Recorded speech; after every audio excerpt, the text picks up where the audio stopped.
How does F1 fix the grid penalty problem? You get a penalty. You get a penalty. You get a penalty. That was the scene at both the Belgian and Italian Grand Prix this year. Monza in particular was pretty damn ridiculous, where nearly half the field had to take a penalty of some kind.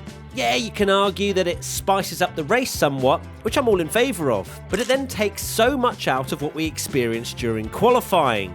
The rush of excitement we get when we wonder who is going to take pole position at the end of Q3 was robbed of us in Monza, as every single prospect for P1 barring Charles Leclerc had a grid penalty. Yeah, Leclerc put in a stonking lap to take pole anyway, but it just didn't feel the same knowing that all he needed to do was beat a lap by George Russell, which was over a second slower. So how does F1 fix this problem? With the massive rise in popularity of the sport, it really is important for Formula 1 to not be too complicated so that a person tuning in can very much understand, to a degree, what is going on without too many unanswered questions. The grid penalty system is just a bit mad, really. Drivers getting 5, 10, 20, 25, 35 grid place penalties when there's only 20 spots on the grid, but those with 35 place penalties still start ahead of those who take back of the grid penalties. It's all very confusing and something that firstly needs to be made as easy to understand as possible, which it clearly isn't, as Formula 1 themselves didn't post the grid for hours after qualifying. And secondly, the ruling needs tweaking anyway, as 3 engines to last an entire season really isn't cutting it for any team on the grid.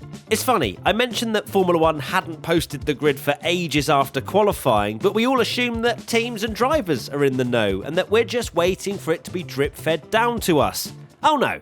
Pierre Gasly took to Twitter to ask what position he will start the race, clearly suggesting that what's going on isn't exactly the best process. Carlos Sainz weighed in on the topic, saying that it shows F1 still has some rethinking to do regarding these 2 or 3 situations we find ourselves in once or twice every year, to try and make the changes that make us react well as a sport and put the sport as a priority to make sure the show and the sport happen in a fair way. So Carlos Sainz gets it. If the sport gets tied down in nitty-gritty details, the show will be affected massively. People who casually tune in on Saturday to watch qualifying and then come back for the start of the race would be pretty shocked to see a Mercedes on the front row of the grid. There's an argument that grid penalties for engine changes aren't really needed in the sport anymore due to the budget cap.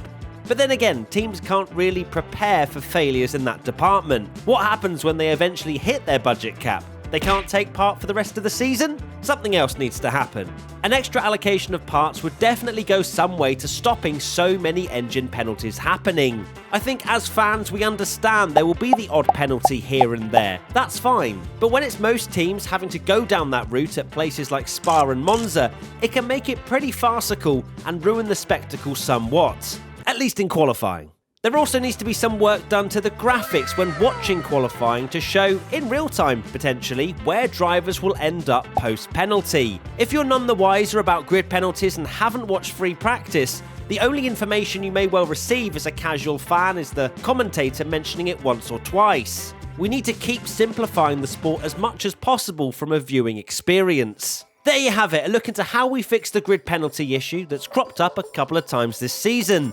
What would be your solution? Let us know in the comment section below.